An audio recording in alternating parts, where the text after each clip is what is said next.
Dia para você, seja bem-vindo ao SE1 desta terça-feira, 9 de novembro, agora 11 horas e 49 minutos.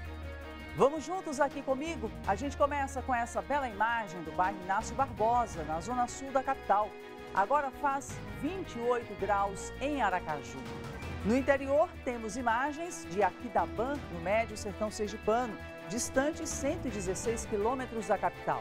Em Aquidabã, a agricultura é a base da economia. Agora faz 31 graus. Você vai ver nesta edição que um homem foi baleado no início da manhã na região do terminal Luiz Garcia, no centro de Aracaju. O SAMU foi acionado e a polícia também esteve no local. O crime chamou a atenção de muita gente. A polícia identificou o suspeito de agredir uma profissional da saúde em drive-thru da vacinação contra a Covid na capital. Ele trabalha embarcado em uma plataforma e não é servidor público em Sergipe. A gente vai falar ainda sobre a situação de abandono da estação ferroviária Leste na capital. O IPHAN contratou a empresa para fazer serviços de limpeza e estudo arqueológico da área. Quem está lá e tem os detalhes é Maristela Nis. Bom dia, Maristela. Oi, Suzane, bom dia para você, bom dia a todos. Olha, esses serviços já começaram, tem previsão de conclusão aí para o mês de dezembro. A gente está acompanhando, viu, essa restauração que está acontecendo aqui no prédio da Leste e vamos trazer informações daqui a pouco, Suzane. De uma grande importância histórica para todos nós dessa região aí. Tem também uma situação complicada vivida por moradores de um condomínio na zona norte da capital. Eles estão na bronca com a DESO por causa da cobrança da água que deveria ser individualizada.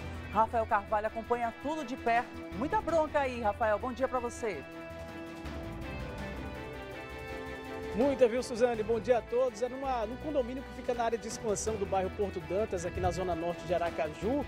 E o condomínio foi entregue em julho, eles pagaram a taxa de ligação da água, veio a primeira conta, mas depois a DESO mudou a forma de cobrança, agora é o condomínio que cobra deles. A gente vai explicar melhor essa situação daqui a pouquinho e vai explicar qual o efeito disso aí para os moradores daqui a pouco. Combinado, Rafael.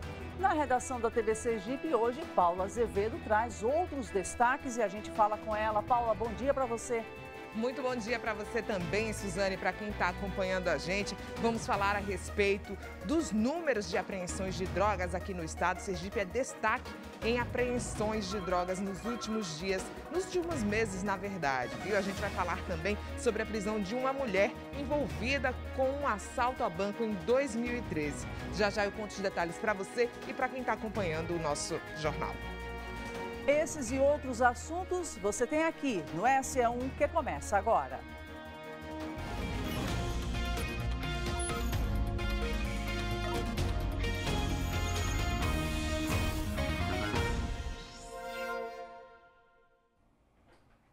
A gente começa o SE1 destacando uma ocorrência policial que chamou a atenção de populares no centro da capital na manhã de hoje.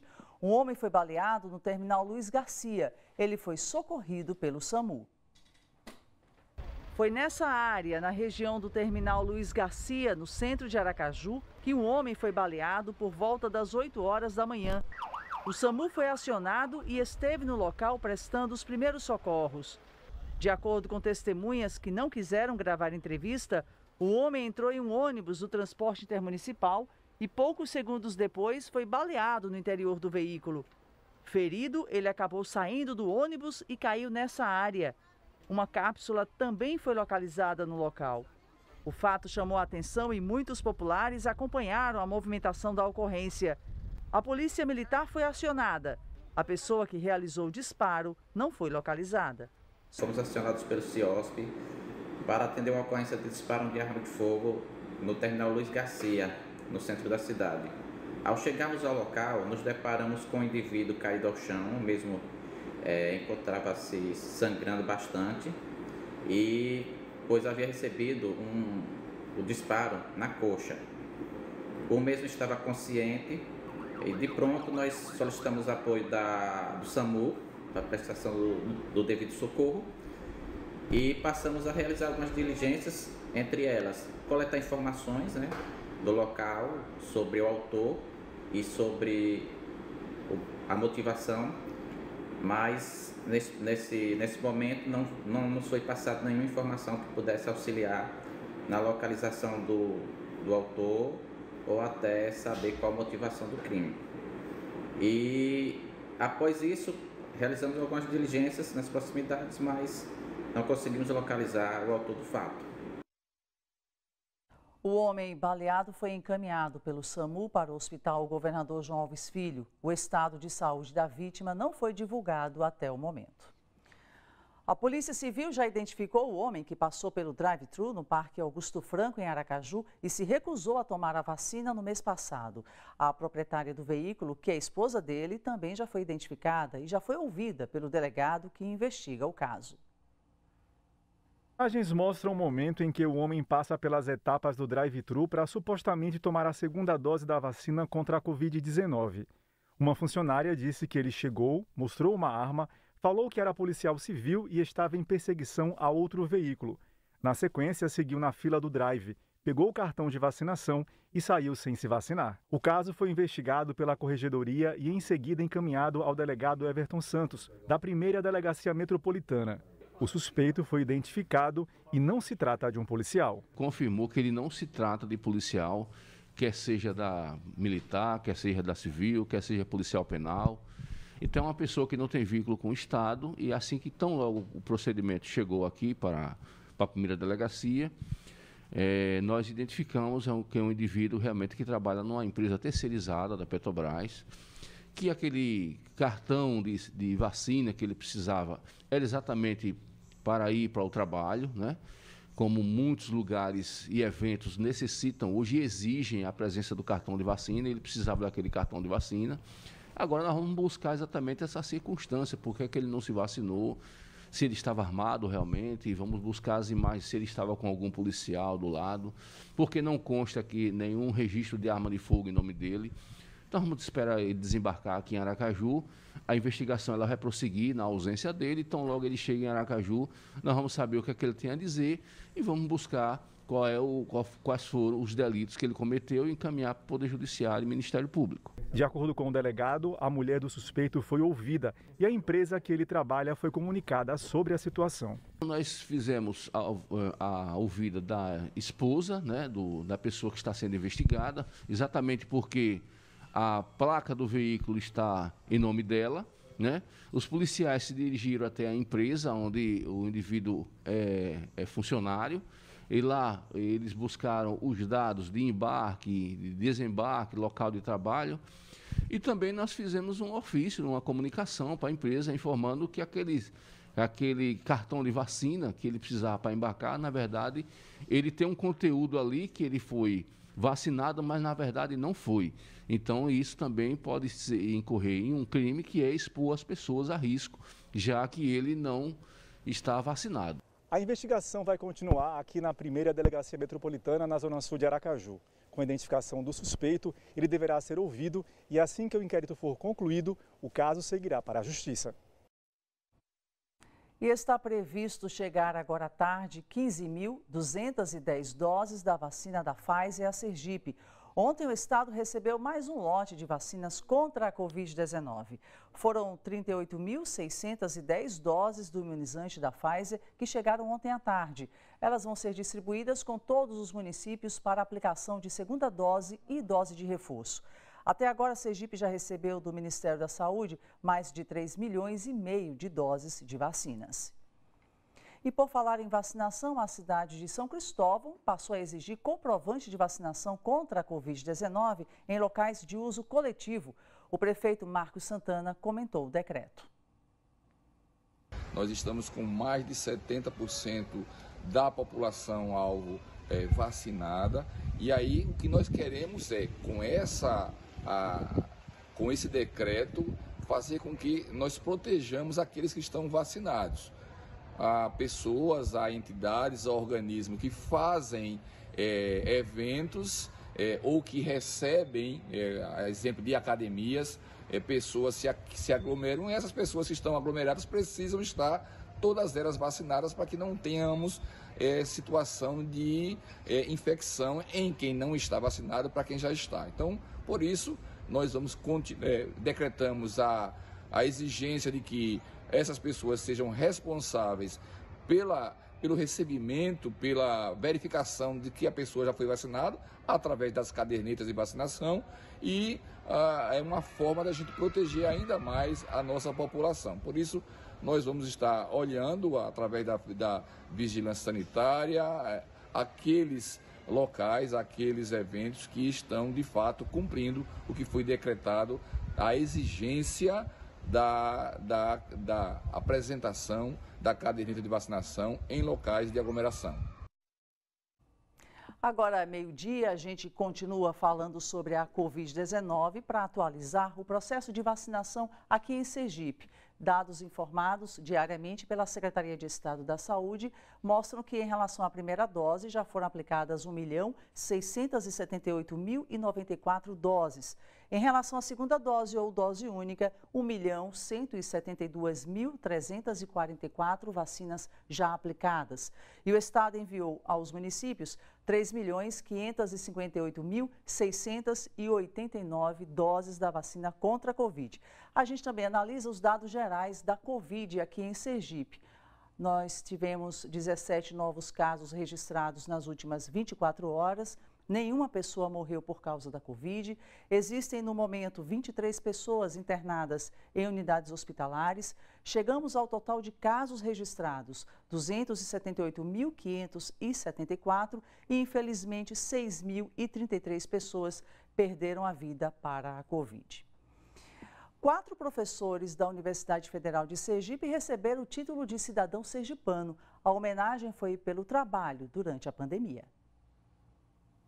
Os homenageados foram Adriano Antunes de Souza Araújo, Lucindo José Quintans Júnior, Lisandro Pinto Borges e Paulo Ricardo Martins Filho. A cerimônia de entrega da honraria aos 4 pesquisadores da área da saúde da Universidade Federal de Sergipe aconteceu na sala do Grão-Mestre do Palácio Governador João Alves Filho, na Assembleia. Os títulos de cidadania sergipana foram propostos pelo deputado estadual Geórgio Passos, em virtude da atuação científica dos professores no enfrentamento à pandemia do novo coronavírus em Sergipe. E agora uma boa notícia para quem pretende viajar para a América do Norte. O consulado americano no Recife voltou a emitir vistos para os Estados Unidos. O serviço estava suspenso por causa da pandemia. Mesmo já na fila para entrar no consulado americano, que fica no bairro da Boa Vista, aqui no Recife, Débora, que veio de Belém, no Pará, ainda deu uma conferida na documentação. É que nada pode estar errado. A expectativa é a melhor possível, né? Porque a gente estava ansiosa, esperando por esse momento e espero que dê tudo certo, que a documentação esteja toda ok, né? E a gente estava bem ansioso, assim, porque a gente já está com essa viagem programada há 2 anos. Ela conta que estava tudo certo para viajar com a mãe e com os filhos, mas aí veio a pandemia. Nós estávamos com uma viagem marcada para julho de 2019, quando surgiu a pandemia, e aí foi adiada a nossa passagem. Perdemos o visto que já tínhamos e agora nós tivemos que vir a Recife para renovar o visto. A viagem para os Estados Unidos, adiada por causa da Covid-19, está mais perto para essas pessoas. É que a renovação do visto americano e a emissão de novos documentos voltaram a ser feitas hoje pelos funcionários do consulado aqui na capital. O único consulado dos Estados Unidos nas regiões Norte e Nordeste. É por isso que vem tanta gente de outros estados para resolver isso aqui. Juliette veio de João Pessoa, na Paraíba. É a primeira vez que a gente está fazendo. Nosso agendamento, na verdade, ficou para o dia 6 do ano que vem. Mas como já abriu, aí foi antecipado agora, para o dia 8. O trabalho no consulado estava parcialmente suspenso. Em maio deste ano, apenas os vistos para os estudantes voltaram a ser emitidos. Este grupo continua sendo prioridade. De acordo com o chefe do departamento consular, não se agenda entrevista todo dia. É preciso esperar que as vagas sejam abertas. Estão trabalhando com o máximo esforço para abrir mais vagas para as entrevistas. Eu aconselho aos solicitantes de visto para checar nosso site de agendamento frequentemente, porque a gente vai abrir mais vagas. As vagas para as entrevistas são anunciadas no site do consulado americano. São diplomatas que fazem a entrevista. Antes da pandemia, essa conversa com a apresentação dos documentos levava cerca de 20 minutos. Como hoje é a retomada geral deste serviço e lá dentro está cheio de normas e cuidados. Por causa da Covid-19, pode ser que esse processo demore um pouco mais. Mas desde o começo da manhã de hoje, não tem ninguém reclamando de espera por aqui. Se tudo der certo, o dono do documento precisa esperar pelo menos 10 dias para receber o passaporte que fica aqui e o visto. Aí sim, a pessoa pode viajar. O consulado orienta que só marque a entrevista com passagem comprada. Com 15 anos, Maria Clara vai viajar em janeiro. E vai mesmo, porque o visto dela foi aprovado. Com tudo que está acontecendo, né? Tava um pouco difícil acontecer a viagem, mas deu tudo certo. Agora é só aproveitar. Isso. Que chegue em janeiro. É. Vamos agora lá para a redação da TV Sergipe para conversar com Paulo Azevedo, que tem diversos assuntos para atualizar para a gente. E você começa com resultado positivo no combate ao tráfico de drogas aqui em Sergipe, Paula? Isso mesmo, Suzane. É uma operação chamada Cangalha, uma operação que foi iniciada no mês de setembro e está acontecendo ainda durante esse período, né? Até agora o mês de novembro, mas até o dia 5 desse mês já foram apreendidos aqui em Sergipe, para você ter ideia, um número considerável aí, são 10 toneladas de drogas em todo o estado que foram apreendidas aí durante esse período, viu? Uma ação conjunta, não só da Polícia Civil, das Polícia Militar também, Polícia Rodoviária Federal e Polícia Federal. Um trabalho em equipe, digamos assim, de todas as forças de segurança aqui do estado de Sergipe, que tem obtido esse resultado, um resultado considerável. Inclusive, o delegado responsável aqui por parte dessas apreensões, André Davi, conversou com a gente falando desse momento que o Sergipe está vivendo na apreensão aí, no combate ao tráfico de drogas. Vamos ver o que ele diz? Esse é um trabalho investigativo, desde que nós chegamos no DENARC. Nós tentamos mapear, né, a entrada de drogas, quem são os fornecedores, quem recebe, e é o que nós estamos combatendo, né? O grande fornecedor, o grande distribuidor de drogas aqui em Sergipe é o que nós estamos querendo combater e estamos combatendo. O trabalho está sendo pulverizado por todo o estado, não só na zona de expansão de Aracaju, mas no interior do estado, porque é uma determinação do nosso secretário de que haja interiorização do DENARC. Então, drogas estão sendo apreendidas, quadrilhas estão sendo desarticuladas no Agreste Sergipano, no Sul Sergipano, no Centro-Oeste. Lógico que, devido ao Sergipe ser um estado em que tudo está centralizado na capital, as grandes apreensões são realizadas aqui, em Aracaju. Mas as operações elas ocorrem em todo o estado. Mas essas grandes apreensões elas ocorreram em virtude do trabalho das polícias. Polícia Civil, Polícia Militar, Polícia Federal e Polícia Rodoviária Federal. Vale lembrar que você que está acompanhando agora o SE1 tem um papel importante aí no combate ao tráfico de drogas, no combate à violência como um todo em nosso estado. Você pode ajudar a polícia nas investigações, você pode ligar para 190 ou então 181, que é o número do Disque Denúncia. O 181 é o número pelo qual você faz a denúncia e não precisa se identificar. Você faz esse trabalho aí e contribui para que o crime não continue avançando em Sergipe, para que o tráfico de drogas não continue avançando como tem ocorrido nos últimos anos aqui no nosso estado e no país como um todo, né, Suzane? Muito bem, a população pode também participar fazendo essa denúncia. Teve também uma apreensão de uma carga com latas de cerveja, onde é isso? Essa apreensão aconteceu em Cristinápolis, no sul sergipano, Suzane. E é impressionante, foram quase 200 mil latas de cerveja apreendidas aí pela Polícia Rodoviária Federal. Olha só aí, esse caminhão, os policiais fizeram a abordagem, os policiais rodoviários fizeram a abordagem a 2 caminhoneiros e eles identificaram que essa carga aí estava sem nota fiscal. Foi no quilômetro 200 da BR-101 em Cristinápolis.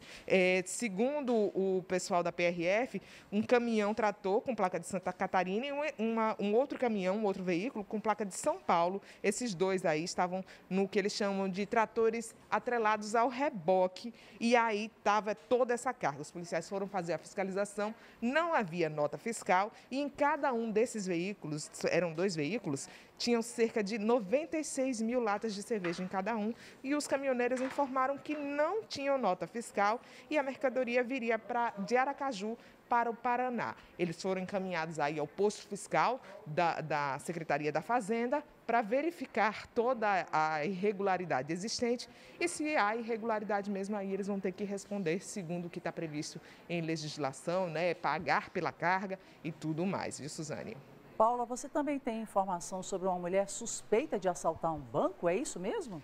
Isso mesmo, essa mulher fez parte de um grupo que assaltou um banco em 2013 aqui na capital sergipana. Segundo a Secretaria da Segurança Pública, essa mulher foi presa aí pelos policiais civis. O nome dela é Weslaine Pereira Santos, de 30 anos. Ela participou de um assalto a uma agência bancária junto com mais 2 homens e um adolescente na época. Eles chegaram, renderam os vigilantes, levaram as armas, coletes balísticos, né, e também uma quantidade em dinheiro dessa agência bancária que ficava na Avenida Augusto Franco, ali conhecida também como Avenida Rio de Janeiro. Quando eles fugiram, a polícia acabou chegando ao grupo posteriormente e eles foram detidos. Mas essa mulher estava agora em liberdade e agora está presa por causa dessa ação da polícia. E outros detalhes a gente vai trazer durante a nossa programação em nossos telejornais, Suzane. E daqui a pouquinho você retorna com mais informações para a gente, Paula. Muito obrigada. Hora da pausa para o intervalo. Na volta, vamos falar sobre o abandono da estação ferroviária Leste na capital. Vamos para o intervalo com imagens de Umbaúba, no sul sergipano. A terra de Nossa Senhora da Guia era ponto de parada de viajantes que cortavam Sergipe pela região sul. Agora 12h10. Ele está voltando. Estiloso como nunca. Com ótimas ofertas, como sempre.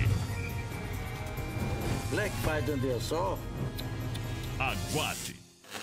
I'm looking for blood, and they're giving me bone. I went looking for night. L'Eau de Lily é perfumaria. Perfumaria é o Boticário. Pra quem pensa em morar pertinho de tudo, pertinho do mar, sua vida nova tá do lado de cá. Na Barra dos Coqueiros, no Vilas da Praia, tudo que você precisa tem lá. Na Barra dos Coqueiros, no Vilas da Praia, sua vida nova do lado de cá. Vilas da Praia, sua vida nova está do lado de cá, na Barra dos Coqueiros. Realização União. Desenvolver, valorizando as raízes culturais de cada lugar, respeitar os sonhos de tantos nesse chão sergipano e chegar junto para transformá-los em realidade. Criado pelo Banese e Governo de Sergipe, o Projetar-se é a parceria certa na hora certa. É apoio técnico especializado chegando aos municípios sergipanos. O Projetar-se vem para destravar e garantir que todo o recurso público conquistado se transforme em uma obra pronta e acabada, como já está acontecendo com a Praça do Massapê, na cidade de Moisés, Japoatã, ou com a primeira creche municipal de Santo Amaro das Brotas, cidade de Isabelle, ou ainda a ponte sobre o Rio Caiçá, em Simão Dias, que já conecta os sonhos de Vanessa. E você pode acompanhar essas 3 histórias através do QR Code que aparece na tela. Projetar-se, apoio técnico e desenvolvimento municipal. Hoje, você vai botar esse meião aí? Se eu não usar, eu posso até desmaiar. Eu não vou botar isso em você, não. Eles construíram uma amizade, apesar das diferenças. Você é gente boa. Eu posso contar com você agora? Inspirado numa história real. Afinal, quem é esse cara? A Ivone me disse que ele é impulsivo. Essa gente não tem pena de ninguém. Exatamente isso. É o que eu quero. Alguém sem piedade. Intocáveis, na sessão da tarde.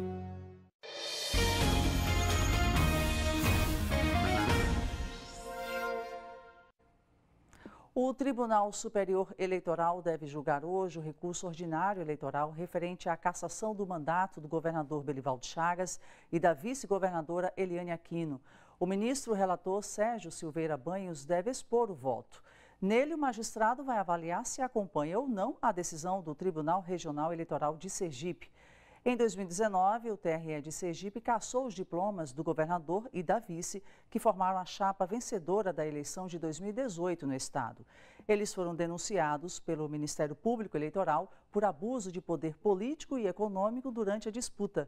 Segundo a ação, o então candidato teria participado de cerimônias abertas nas proximidades do período eleitoral para entrega de cartões e senhas aos beneficiários, sempre acompanhado de aliados e contando com publicidade ostensiva.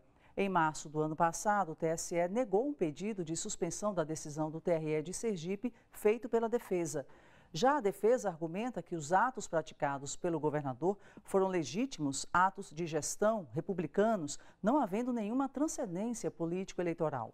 O advogado Fabiano Feitosa, que representa o PSD, partido ao qual Belivaldo Chagas é filiado, afirmou ainda que foram convidados para todos os atos autoridades e ex-autoridades locais, independentemente do viés partidário a que estavam vinculados. O julgamento está marcado para as 19h, horário de Brasília. Eu vou chamar agora a repórter Maristela Nis, que está na antiga estação rodoviária leste e traz duas questões. Uma é o abandono do local, que tem preocupado as pessoas que moram ali no entorno, e a outra questão é um flagrante de roubo de trilhos.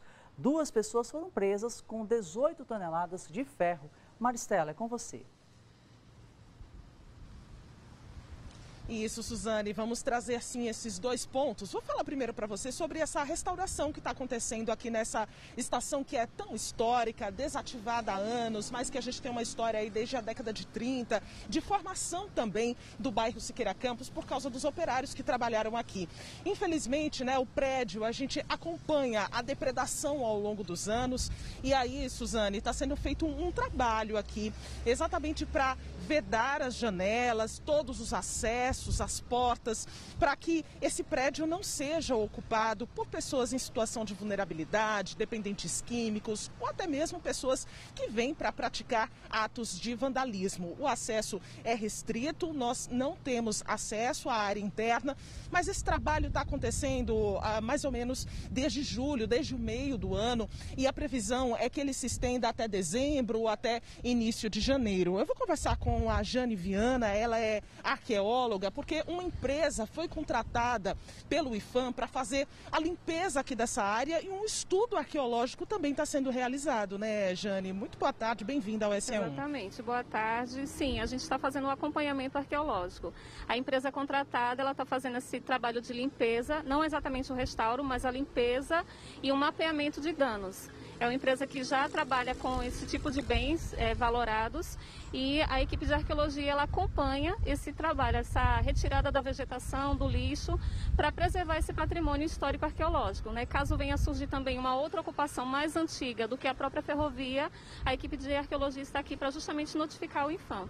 Quem passa aqui pela frente que vê areia, vê blocos, como ela enfatizou, apesar de na placa ali mais adiante tem o serviço de restauração, obra emergencial, mas na verdade são serviços de limpeza. O mato que está muito alto está sendo retirado, essas entradas, né, os acessos estão sendo fechados, como nós estamos mostrando ao vivo, exatamente para a preservação, e é importante que haja esse acompanhamento, né, dos arqueólogos, porque a gente está falando de um patrimônio histórico. Estamos falando de um patrimônio histórico que ainda está em processo de tombo e é muito importante que, após essa etapa, se providencie, se faça um planejamento de uma nova etapa para que esse prédio ele não venha a ruínas. Uma nova etapa muito necessária, inclusive de preocupação e atenção de vários pesquisadores, estudiosos da Universidade Federal de Sergipe. Existe, inclusive, uma frente, uma comissão em defesa da Leste.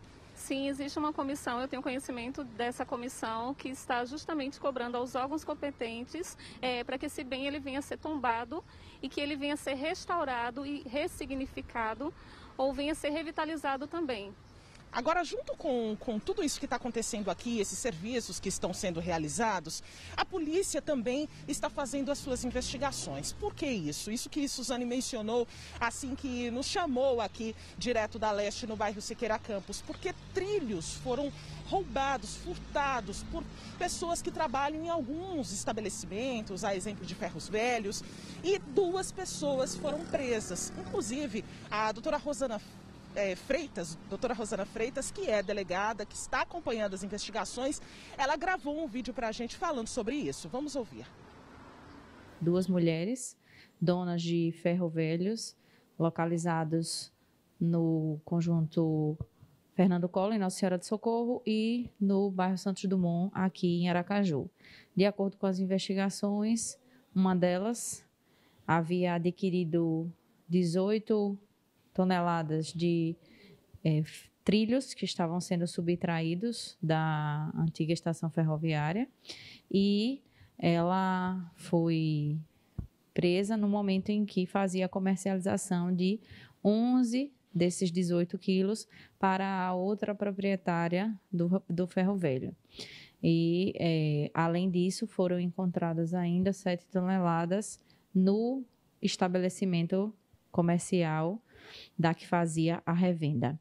Elas, segundo as investigações, elas já haviam feito transações dessa natureza anteriormente, configurando aí uma prática reiterada da receptação. As investigações elas terão continuidade para que os responsáveis pelo furto desses trilhos eles sejam também identificados e responsabilizados.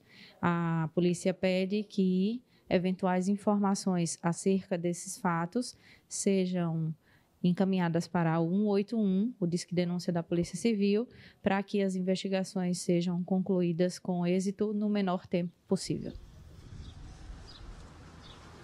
A gente agradece a participação da doutora Rosana Freitas. As 2 mulheres foram presas em flagrante, devem responder aí por receptação qualificada. E claro que a gente vai continuar acompanhando os desdobramentos dessa investigação da Polícia Civil. Vou voltar a falar aqui com a Jane Viana, que é arqueóloga. Isso só demonstra ainda mais a importância que há em se preservar e trabalhar na preservação desse prédio, da via férrea, porque é a nossa história. Exatamente. Quando você rouba parte do patrimônio, você está roubando a sua própria história, a sua descendência. Então é importante que esse prédio ele seja tombado e ele seja preservado, para que a história, principalmente daqueles que já se foram, ela seja preservada. A previsão de conclusão desses trabalhos, né? Claro que um mapa de danos ainda vai ser executado por essa empresa que foi contratada pelo IPHAN, até para que os próximos passos sejam definidos, mas a gente já tem um prazo de conclusão? A gente tem um prazo previsto para final de janeiro. No final de janeiro. Para o acompanhamento arqueológico e para a finalização, a conclusão desse mapa de danos. Para esse acompanhamento arqueológico, que é tão importante, já que a gente está falando de um patrimônio histórico da nossa capital, e a gente vai continuar acompanhando a execução desses serviços. Muito obrigada, Jane, por sua participação ao vivo. Suzane? Precisa, sim, ser revitalizado, ser preservado, como você bem pontuou, Maristela, é a nossa história, importante área aí que está sendo degradada, bem no bairro Siqueira Campos, aí em frente à Praça dos Expedicionários. Muito obrigada por sua participação. Uma boa tarde, Maristela.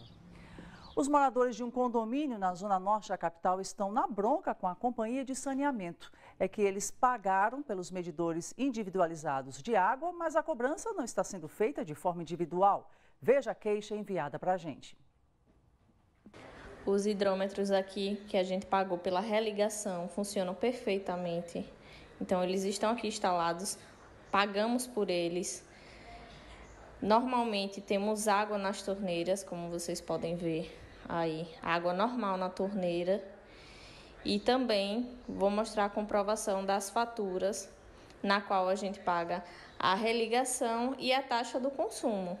Então, assim, mudar isso de uma hora para outra pegou a gente completamente desprevenido, sem contar que é um absurdo. Pagamos pela religação, pelo hidrômetro, e do nada mudar o sistema, sem comunicação, sem assembleia, sem nada.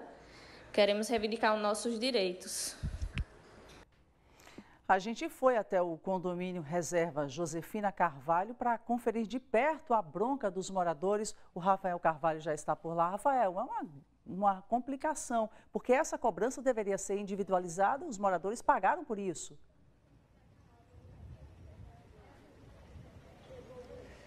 Suzane, é num condomínio novo, um dos condomínios novos que ficam nessa área de expansão aqui do bairro Porto Danta, na zona norte de Aracaju. Eles receberam um apartamento em julho e, como a gente viu aí no vídeo enviado pela moradora, inclusive ela está aqui, a Iane, com as contas na mão, receberam a primeira conta, Iane. Vocês pagaram a taxa de ligação, todos pagaram, veio a cobrança de quanto a taxa?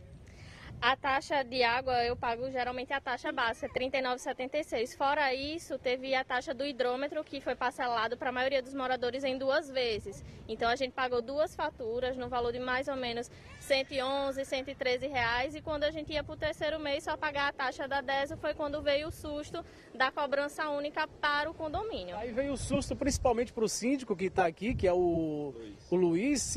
Luiz, você está com uma conta aí de R$500 mil para o condomínio. Explica isso aí. Na realidade, ao procurar Ao tomar conhecimento dessa conta, eu fui até o SEAC procurar o setor da DESO e eles, a princípio, eles disseram que iam procurar saber o que houve e eu, ao entrar em contato com a CE Engenharia, eles disseram que iam questionar essa conta, mas até o momento já tem mais de 15 dias e a gente está sem resposta nenhuma, nem da DESO, nem tampouco da CE. E o medo, o receio, na realidade, de todos é que venha um corte de água generalizado para o condomínio. Né?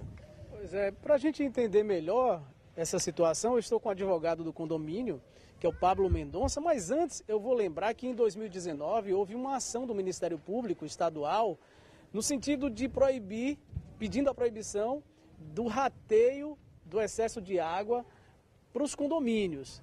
A promotora Elza Missano, inclusive, mandou um vídeo para a gente explicando essa ação. Ela é promotora do consumidor. Vamos acompanhar primeiro o que ela diz.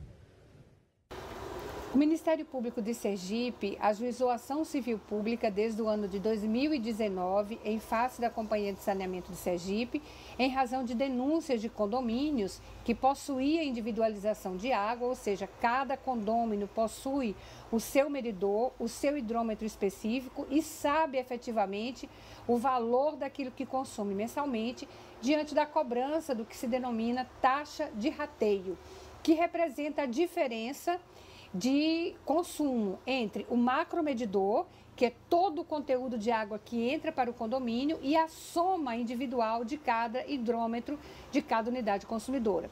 Segundo a tese do Ministério Público, a diferença aí existente deverá ser atribuída, então, em conta de serviço para o condomínio e não para as unidades consumidoras, até porque as unidades consumidoras não possuem gerência com relação ao consumo de água, por exemplo, das áreas comuns do condomínio. Essa ação ela foi julgada procedente, entretanto, esse benefício ainda não foi estendido, ou melhor, esse direito ainda não foi estendido a todos os consumidores, porque, diante daquilo que determina a lei, a Companhia de Saneamento de Sergipe fez a interposição de recurso de apelação e nós estamos, então, o Ministério Público aguarda a decisão do recurso de apelação. Mas já existe sentença nesse sentido, favorável ao pedido formalizado pelo Ministério Público para que cada consumidor pague efetivamente por aquilo que consome na sua unidade, já que não tem o gerenciamento total das áreas comuns do condomínio. E essa diferença, ela possa ser apresentada, então, ao condomínio e não às unidades consumidoras.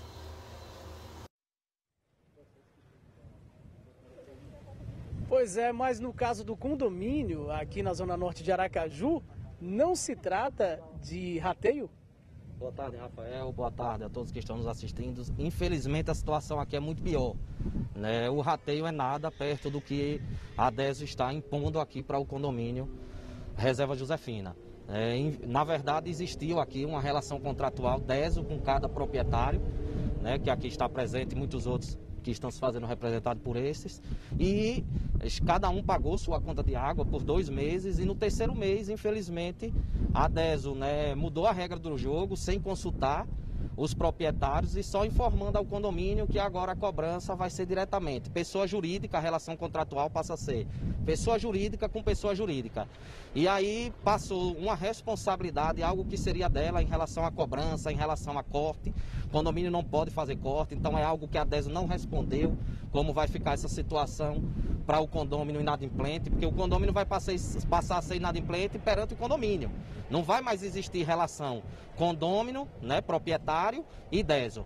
Né? Então essa situação agora aqui, a DESO está resguardada, né, por legislação em relação a isso, mas é algo que assim, né, não só esse cliente, outros 3 clientes nossos estão passando por isso, mas aqui é diferente, né, porque existia uma relação contratual, DESO com cada proprietário, com seu CDC, com seu contrato junto à DESO, pagaram taxa de religação, investiram aqui na questão da telemetria, na questão da individualização, juntamente com a construtora, e agora o condomínio está meio que obsoleto com todo esse sistema. Então outros condomínios estão passando pela mesma situação? Sim, né? A gente tem mais outros clientes, condomínios que novos, recém-entregues, ou condomínio que, para fugir da inadimplência, individualizou, para passar a ter uma relação, né, proprietário com a DESO e não mais o condomínio, e que infelizmente a DESO agora, né, começou, principalmente nos condomínios de novas ligações, condomínios recém-implantados, a instituir essa nova forma de faturamento.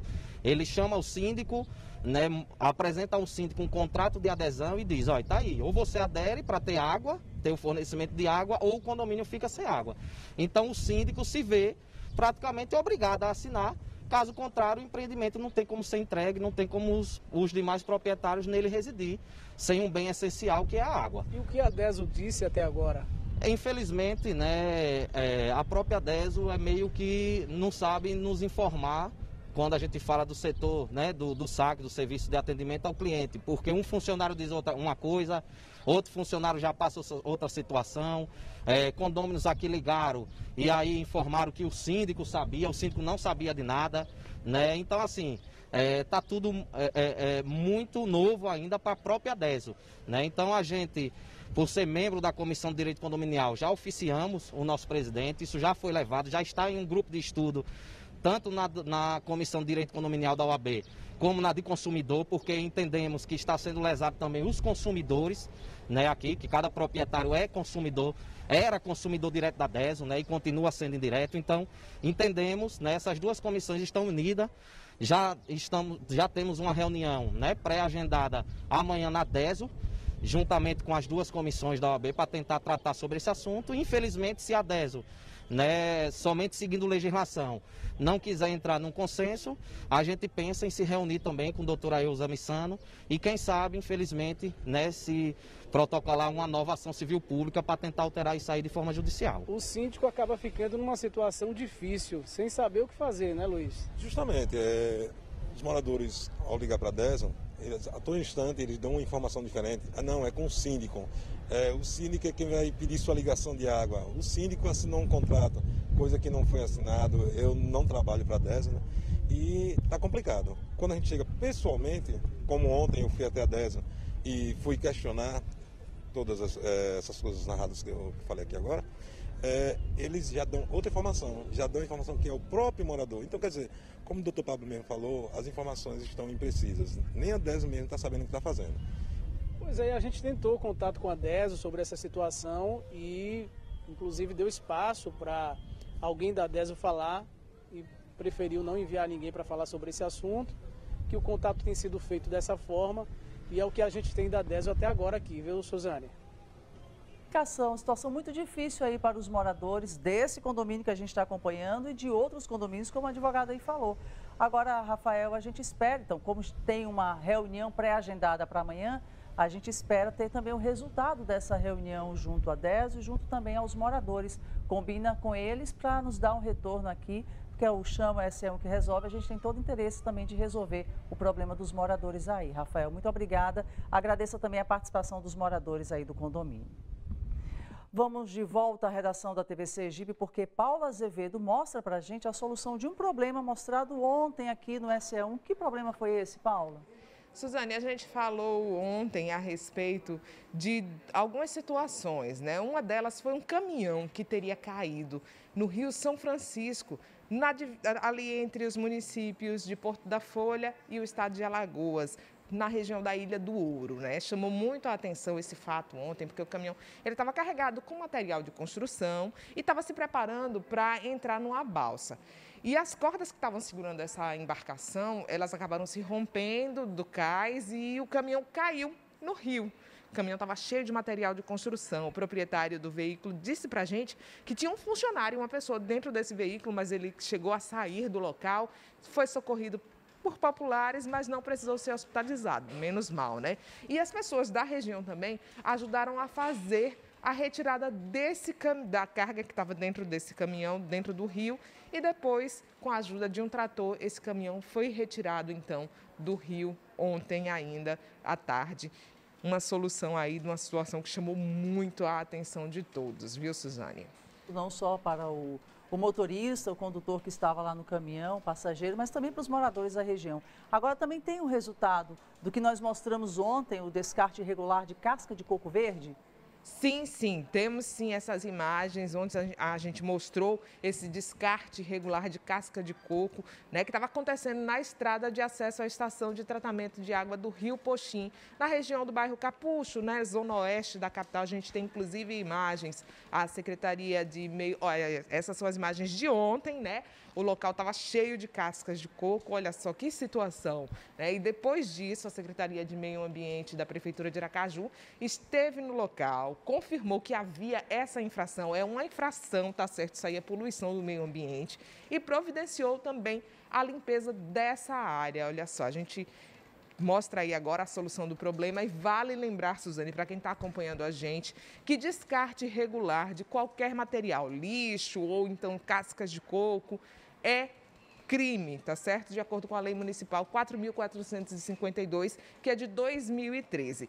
Como é que acontece isso? A pessoa, primeiro, é notificada, a identificação do crime, a pessoa é notificada e depois, se não for cumprida a notificação, ela vai ser autuada e aí tem uma multa que varia de R$500 até R$50.000, a depender da infração. Importante registrar esse crime ambiental. Paula, e você também tem um recadinho já para a próxima semana? Recado super importante. Você que está acompanhando a gente, que tem alguém que você conhece, que você não vê há muito tempo, está desaparecido, então você pode participar, porque próxima semana é a terceira terça-feira do mês, dia 16, e a gente vai mostrar o quadro Desaparecidos aqui no SE1, tá certo? Você vai fazer como? Se você está em busca de alguém, manda já para a gente pelo aplicativo Você na TV Sergipe, o seu vídeo dizendo quem você está procurando, trazendo os detalhes, aqueles detalhes, né? Quem é a pessoa que você está procurando, onde ela estaria pela última vez que você teve notícias e a gente vai exibir. Ou então você pode, utilizar o nosso WhatsApp, 981169448. Vou repetir, hein? 981169448. Anota esse número, salva aí já na agenda do seu telefone e manda pra gente o seu vídeo fazendo o apelo pra gente poder exibir na semana que vem e você participar do quadro Desaparecidos. Além dessa participação sobre o quadro Desaparecidos, a pessoa pode utilizar esse telefone, o aplicativo, para também enviar sugestões de matérias ou então nos chamar sempre que houver um problema lá na comunidade. Paula, muito obrigada por suas informações. Vamos para mais um intervalo. Na volta, vamos mostrar uma denúncia de maus-tratos contra animais e as notícias do esporte. Você tem aí imagens de São Miguel do Aleixo, no agreste central de Sergipe. A cidade da lenda da sereia surgiu com a implantação de uma bodega de secos e molhados. Agora, 12h36. O SE1 volta já. Crédito Imobiliário Banese, uma das melhores taxas do mercado e ofertas imperdíveis para você fazer a sua portabilidade. Compare e comprove. Golden Village.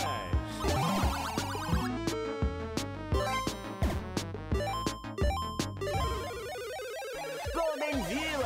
The Game Over no aluguel com Golden Village. Um empreendimento na Barra dos Coqueiros, com área de lazer completa e equipada, além de 2 ou 3 quartos com suíte. Ainda suba de nível na varanda gourmet com churrasqueira. Conquiste a chave dourada e more no que é seu. Realização Primasa Camel. Você já sabe que a Globo é sim para o seu negócio. E por isso que o Globo Sim também é sim para as transformações que o seu negócio precisa. A nossa plataforma está mais ágil do que nunca, para que a sua experiência de acessar o Globo Sim seja cada vez melhor. Ah, e o primeiro vídeo é grátis e você ainda ganha o cupom de desconto na sua segunda compra. Quem anuncia na TV Sergipe aparece para um mundo de consumidores. É a Globo, tornando a sua experiência cada vez mais emocionante. Toda casa precisa de cuidado. E na da Manu, ela mesma resolve. Porque ela é uma armengueira de plantão. O que pintar ela faz, sabe? Mas faz tudo errado. Deixe de armengue, Manu. Confia em quem entende. Passe na Pisolar. Argamassa AC2 20 kg Quartzolite 21,89. Tinta acrílica Coralates 8 litros Coral 149,89. Acabamento para registro Aspen Deca 47,89. Mop com cesto Casa OK 74,89. Pisolar. Faz tempo que o pai de Pilar é roubado. Tinha certeza que Tonico estava engamelando meu pai. Mas agora nós temos como provar. E o que você pretende fazer, Pilar? Eu vou pessoalmente até a fazenda tomar ciência de tudo. Que? Você vai até a minha fazenda? Não, sua não. Nossa fazenda. E se prepare, Tonico, porque a partir de agora é guerra. Hoje, nos tempos do imperador.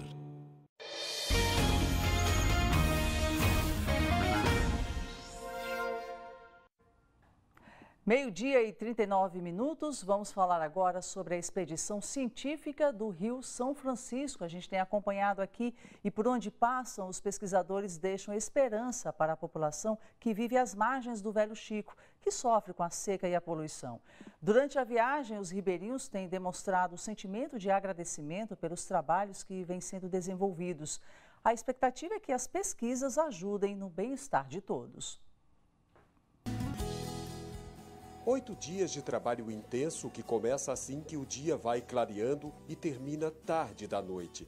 Em média, 15 horas diárias dedicadas a investigar e apontar sugestões para que um dos rios mais importantes do país seja também um rio limpo e sem tantas agressões ambientais. Desde o primeiro dia que eu fui convidado a participar da primeira expedição, eu senti que era um trabalho sério. Senti que era um trabalho compromissado e traz benefícios, tanto para a população ribeirinha, a qual faço parte, quanto para o próprio rio. Por estar aqui, eu observei como o trabalho é um trabalho sério, eles têm compromisso com a verdadeira situação do rio. As prefeituras de Sergipe e Alagoas, no Baixo São Francisco, estão cada vez mais comprometidas com a criação de um fórum permanente. O primeiro tem data prevista para o fim de janeiro do ano que vem. A ideia é usar os dados da expedição científica para a recuperação das margens do rio e saneamento básico, que acabe com a poluição por esgotos. O que nos trará no futuro dados técnicos que possibilitará a tomada de decisões de políticas públicas, como, por exemplo, a questão da qualidade da água, entre outras, que irá melhorar a qualidade de vida da nossa população e também nos ajudará diariamente a lutar pela sobrevivência do Velho Chico. O trabalho em parceria com as comunidades desde a primeira expedição tem dado certo. Atrai cada vez mais a confiança de quem vive às margens do rio e depende dele para sobreviver. Muitos encontram maneiras simples de recepcionar e de agradecer o resultado que as expedições trazem para eles. Em Igreja Nova, pescadores do distrito de Chinaré surpreenderam a todos com um desfile de dezenas de canoas saudando os expedicionários. Depois fizeram uma procissão seguindo os 2 barcos laboratórios. Foi o dia mais emocionante e recompensador para quem segue viagem pelas curvas sinuosas do Velho Chico. Você vê um pedacinho da história sendo um pedaço muito importante, sendo recortado. E essas canoas é a vida desse povo aqui. E eles vêm saudar a gente desse jeito. Não tem como não se emocionar. Em terra firme, o som dos pífanos também deu as boas-vindas.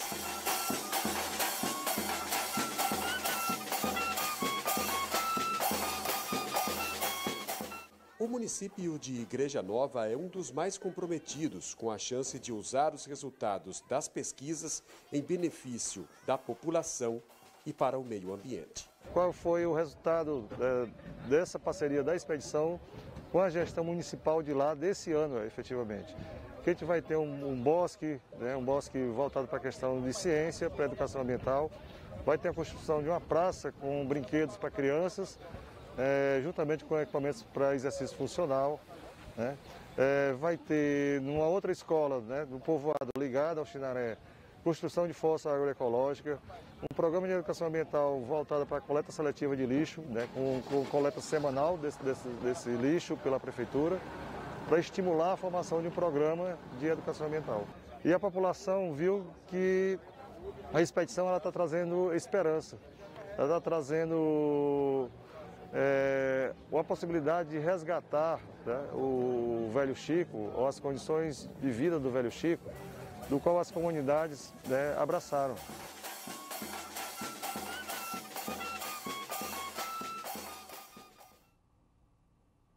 Essa expedição termina amanhã e tem muito mais para mostrar, hein? A gente volta com o Rafael Carvalho, que vai falar sobre a demissão em massa dos rodoviários. São 256 demissões. Rafael, você está acompanhando essa história desde o início. Qual é a atualização? Suzane, das 256 demissões, 172 são do Grupo Progresso e 84 do Grupo Modelo. O pessoal do Grupo Modelo foi avisado ontem em reunião. Hoje, uma parte desses funcionários foi para a empresa, foi recebida pela gerência e o advogado da empresa Modelo. E a orientação foi que eles procurassem o sindicato para fazer um acordo coletivo para essa demissão em massa.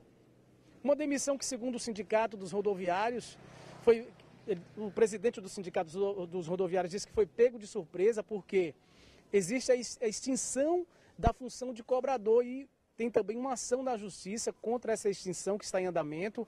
O Sindicato das Empresas de Ônibus recorreu, por isso o sindicato diz que foi pego de surpresa. Vamos ouvir o presidente do Sintra. O sindicato está entrando com ação civil coletiva para poder garantir todos os direitos dos trabalhadores. 1 centavo que eles tenham direito nessa ação civil coletiva será garantido. Inclusive, hoje, estamos informando o Ministério Público essas demissões em massa, que o Ministério Público já vinha acompanhando, já vinha com suspeita de demissão em massa, e isso aconteceu. A prestação de serviço, hoje, o impacto não é tanto, mas é mais um prejuízo para o trabalhador. É mais pai de família, desempregado, sem ter aonde ir, sem ter aonde trabalhar.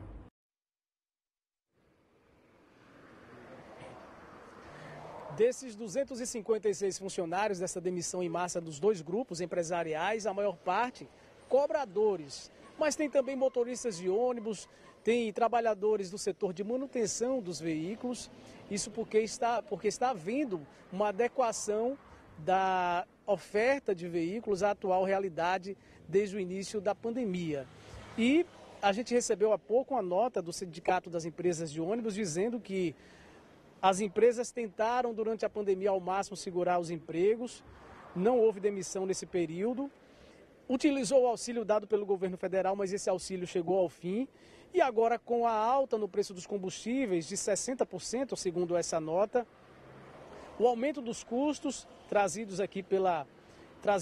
por essa nota, além da questão que a gente já vem tratando, já mostrou inclusive numa reportagem, da evasão de parte dos usuários do transporte público, as empresas agora se viram na situação de terem que demitir funcionários para permitir, segundo a nota, a continuidade do serviço e preservação da maioria dos postos de trabalho.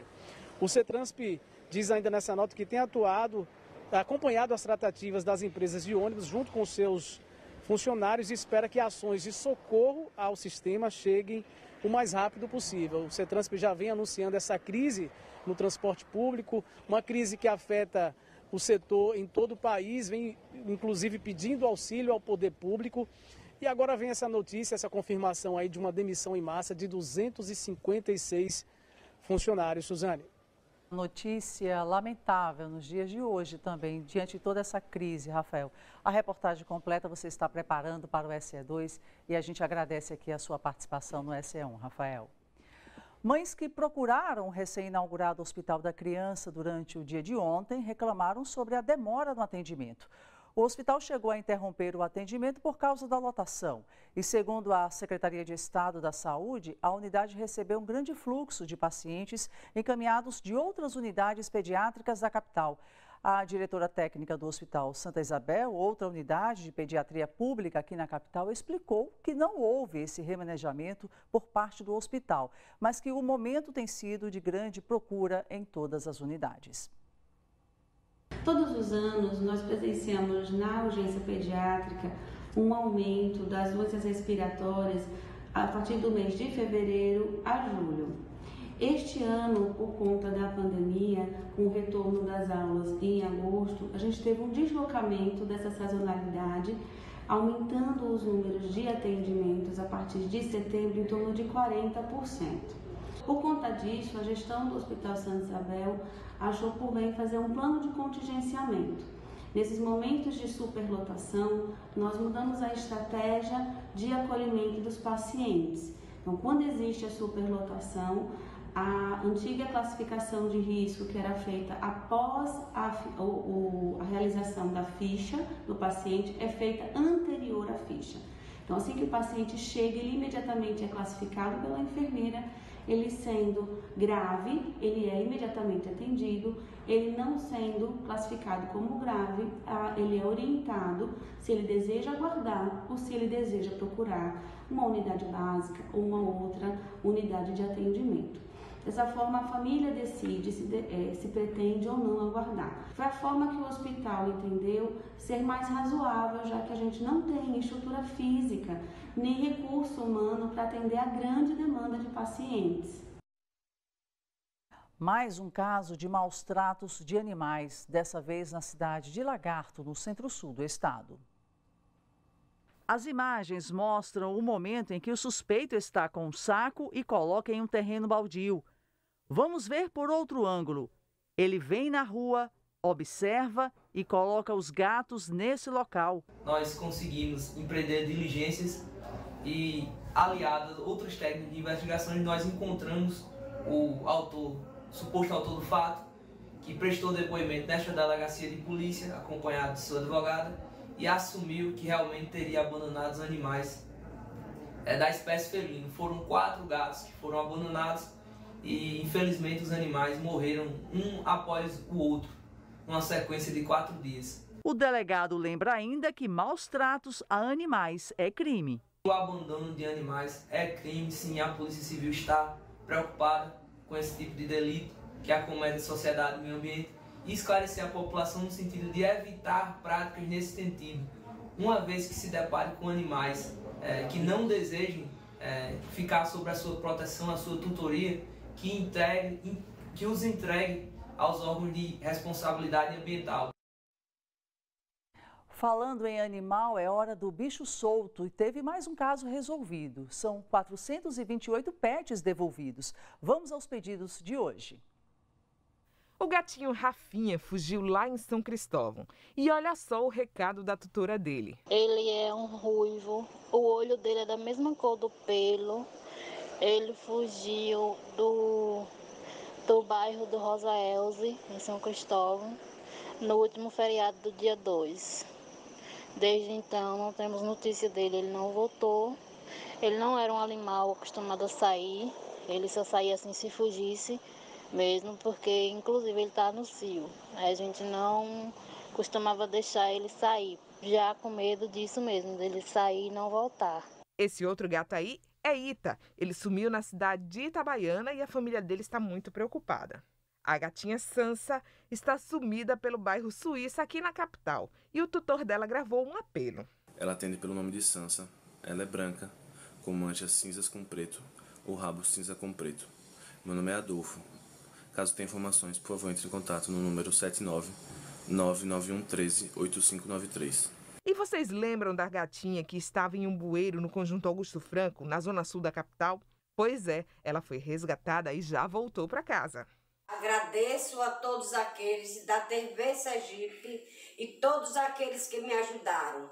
E apareceu o meu rabo fino. Meu rabo fino já está dentro de casa. Chegou 1h da manhã.